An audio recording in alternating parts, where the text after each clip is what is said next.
Property market went gangbusters and there's no signs of it slowing down. But if you think about investing, you're not sure where to buy, there are still some bargains to be had. Domain's property expert Stu Benson joins us now with the hot suburbs to watch around the country. Morning to you, Stu. Good morning, guys. OK, so let's just take a tour around the map, starting in Melbourne. So, I mean, if you're looking to buy, your first house, or you're an investor who wants an investment property, say you've got, I don't know, a $500,000 to $1 million to spend, where would you be looking at? Well, we're looking on the, I guess, what is the western fringes of the CBD. The reality is that most people are going to be travelling to work. Keilor Downs, Deer Park, and we've got Werribee as well. Great train station access, so straight to the CBD, motorway access as well. Yes. And then these are emerging suburbs as well, so we've got a lot of young families moving to them and also doing a lot of renovations as well. So what was old is becoming new again. 20% growth, that's just extraordinary. Now, Sydney, we know that median price is $1 million to get into it.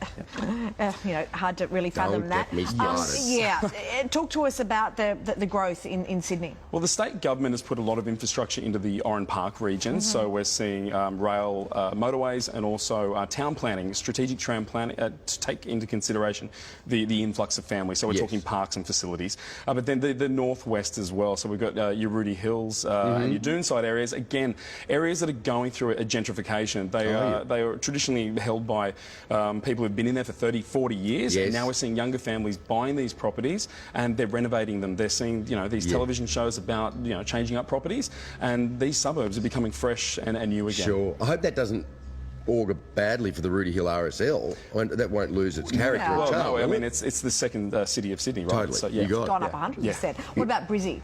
Brizzy, you've got the option of really picking whichever way you'd like to go. But if we go north, we've got Redcliffe, which gives you that opportunity of a great sea change, I guess. You've got coastal views. You can be in an apartment living with ocean views. A lot of downsizers or even the retirees will go north. And then we've got the, I guess, the blue-collar belt down in between Brisbane and the Gold Coast, Beenleigh and Loganholme, again, areas that are being changed up. These are traditionally older areas, and these houses have got big blocks of land. They offer good community spirit for families and an opportunity to really to change it up, renovate, and to make it your own. But if you want capital growth on your house or your investment, then you must be looking at something that has that is well serviced by infrastructure. Absolutely, you've got to tick those boxes. If you want people to either move there and own and occupy, or to get a tenant, there needs to be those facilities, be it transport or be it amenities. They have to be there. OK, let's have a quick look at Perth and Adelaide now. Yes. So looking at Perth first. Yes.